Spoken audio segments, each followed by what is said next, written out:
Rap, pop culture, politique fiction, mise à feu d'un quartier parisien, c'est l'objet du livre dont je vais vous parler dans cette chronique vidéo confinée numéro 7. Bonjour, chronique vidéo confinée qui vous présente des livres parus peu avant le confinement, que vous pouvez trouver en version numérique ou que vous pouvez commander en librairie, soit vous pourrez le voir après le déconfinement ou, puisque de plus en plus de librairies le font, vous pouvez aller le chercher selon certains horaires. Le livre, le voici. Et je veux le monde, qui est un premier roman paru dans une collection dédiée au premier roman justement. La collection c'est La Grenade, les éditions c'est Jean-Claude Lattès, c'est paru le 4 mars. L'auteur c'est Marc Shebsoun qui fut le cofondateur de Respect Magazine dans les années 2000. Il a depuis continué à œuvrer dans les secteurs politiques et culturels qu'il présente justement, qui sont ceux de son premier roman. Alors la légende veut que l'auteur et l'éditeur se soient rencontrés lors d'une soirée lecture live, ce genre de soirée que propose régulièrement le café-restaurant parisien le Pitch Me, où se sont donc rencontrés les deux hommes. Le résultat, c'est le livre. Je disais donc un mélange de politique fiction, de vie de quartier, de rap, de destinée. Un peu comme dans un thriller, on apprend dès le début qu'une personne en a tué une autre. Qui est le tueur? Qui est la victime? Qui sont les dommages collatéraux? Eh bien, les victimes, collatérales, eh bien, lisez pour voir. Ensuite, donc, débute l'histoire, ou plutôt les histoires. On va aller de J-35 au jour J.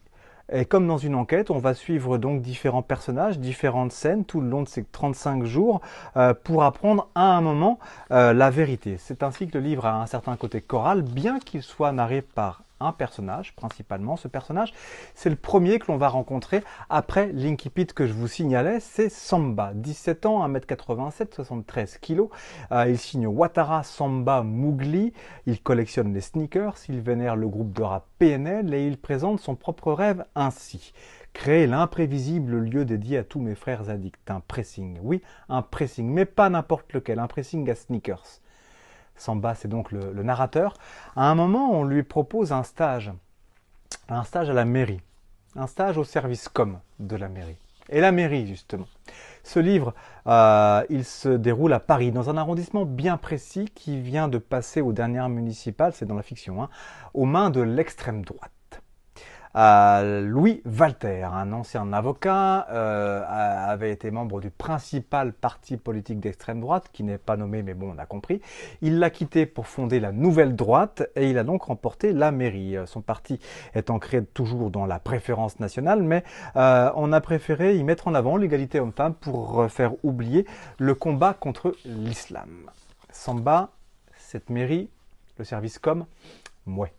Le livre se déroule comme une tragédie antique, mais version opéra, gangsta, rap, avec donc le côté thriller et politique fiction, avec aussi un phrasé, un flow d'auteur qui vous embarque. Le lieu, c'est donc cet arrondissement de Paris, mais la scène, c'est une esplanade, celle de ce quartier, où se croisent les habitants et les personnages qui vont faire la fiction ici. Il y a donc Samba, il y a donc Walter, pour qui la mairie va servir de vaisseau amiral à une future candidature à l'Élysée.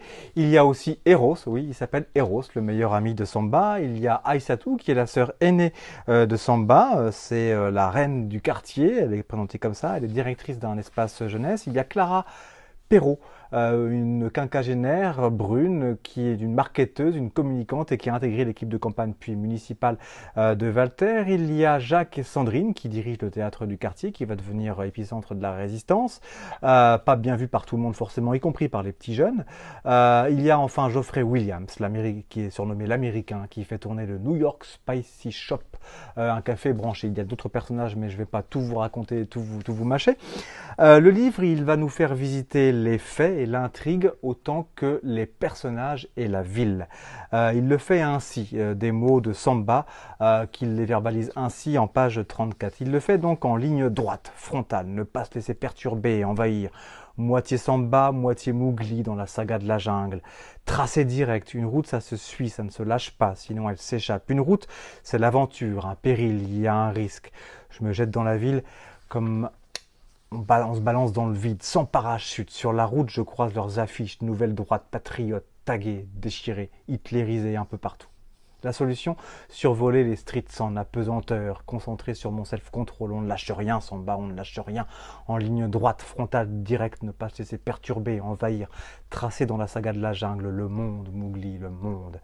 Cette citation, elle vous montre le flow narratif et le style de Mark Shepson. C'est un roman qui est en scansion.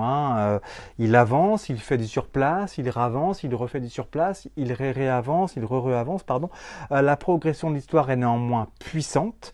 Et finalement, le monde dont il est question dans le titre, pour Mowgli, pour les autres, c'est en fait des mondes. Il y a le monde de cette France-là, celle des jeunes qui veulent un monde, ils n'en connaissent pas trop la forme, mais ils veulent un monde. Il y a le monde plus politisé de ceux qui sont au théâtre Antoine Vitesse, l'épicentre dont je parlais, et puis il y a le monde tout en barbelé et en pensée nation des nationalistes justement de la nouvelle droite. C'est un roman qui montre beaucoup de ces choses-là. C'est un roman qui montre beaucoup de choses. Un roman qui voit loin, que je ne peux que vous conseiller et que je vous remontre. Donc le voici. Et je veux le monde de Mark Shepson, paru le 4 mars dans la nouvelle collection La Grenade des éditions Jean-Claude Lattès. Je vous le conseille, comme je vous conseille les autres livres des précédentes chroniques, que, sauf improbable, vous avez évidemment déjà vu. Je vous souhaite bonne lecture de ces livres-là, de ceux que vous lisez, et je vous dis à très bientôt.